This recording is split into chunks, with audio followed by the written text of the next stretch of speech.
Job, chapitre 15. Second discours d'Éliphaz à Job.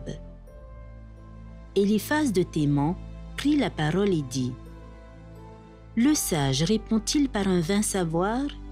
Se gonfle-t-il la poitrine du vent d'Orient? Est-ce par d'inutiles propos qu'il se défend? Est-ce par des discours qui ne servent à rien? Toi, tu détruis même la crainte de Dieu. Tu anéantis tout mouvement de piété devant Dieu. Ton iniquité dirige ta bouche, et tu prends le langage des hommes rusés. Ce n'est pas moi, c'est ta bouche qui te condamne. Ce sont tes lèvres qui déposent contre toi. Es-tu né le premier des hommes? As-tu été enfanté avant les collines? As-tu reçu les confidences de Dieu? As-tu dérobé la sagesse à ton profit? Que sais-tu que nous ne sachions pas? Quelle connaissance as-tu que nous n'ayons pas? Il y a parmi nous des cheveux blancs, des vieillards, plus riches de jours que ton père. Tiens-tu pour peu de choses les consolations de Dieu et les paroles qui doucement se font entendre à toi? Où ton cœur t'entraîne-t-il et que signifie ce roulement de tes yeux? Quoi? C'est contre Dieu que tu tournes ta colère et que ta bouche exhale de pareils discours. Qu'est-ce que l'homme pour qu'il soit pur? Celui qui est né de la femme, peut-il être juste? Si Dieu n'a pas confiance en ses saints, si les cieux ne sont pas purs devant lui, combien moins l'être abominable et pervers, l'homme qui boit l'iniquité comme l'eau. Je vais te parler, écoute-moi. Je raconterai ce que j'ai vu, ce que les sages ont fait connaître, ce qu'ils ont révélé, l'ayant appris de leur père. À eux seuls appartenait le pays, et parmi eux, nul étranger n'était encore venu. Le méchant passe dans l'angoisse tous les jours de sa vie, toutes les années qui sont le partage de l'impie. La voix de la terreur retentit à ses oreilles. Au sein de la paix, le dévastateur va fondre sur lui.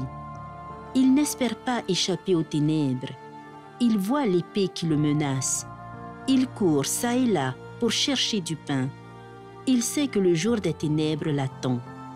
La détresse et l'angoisse, l'épouvante, elle l'assaille comme un roi prêt à combattre, car il a levé la main contre Dieu. Il a bravé le Tout-Puissant. Il a eu l'audace de courir à lui, sous le dos épais de ses boucliers. Il avait le visage couvert de graisse, les flancs chargés d'embonpoint, et il habite des villes détruites, des maisons abandonnées, sur le point de tomber en ruine. Il ne s'enrichira plus, sa fortune ne se relèvera pas, sa prospérité ne s'étendra plus sur la terre. Il ne pourra se dérober aux ténèbres, la flamme consumera ses rejetons, et Dieu le fera périr par le souffle de sa bouche. S'il a confiance dans le mal, il se trompe, car le mal sera sa récompense. Elle arrivera avant le terme de ses jours, et son rameau ne verdira plus. Il sera comme une vigne dépouillée de ses fruits encore verts, comme un olivier dont on a fait tomber les fleurs. La maison de l'impie deviendra stérile, et le feu dévorera la tente de l'homme corrompu.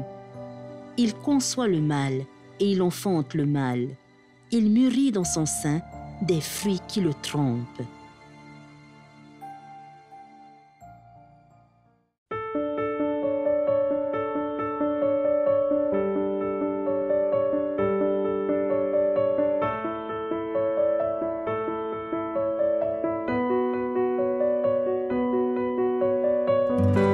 C'était votre lecture quotidienne de la Bible proposée par le Centre Média Adventiste, disponible en replay sur cma.adventiste.pf.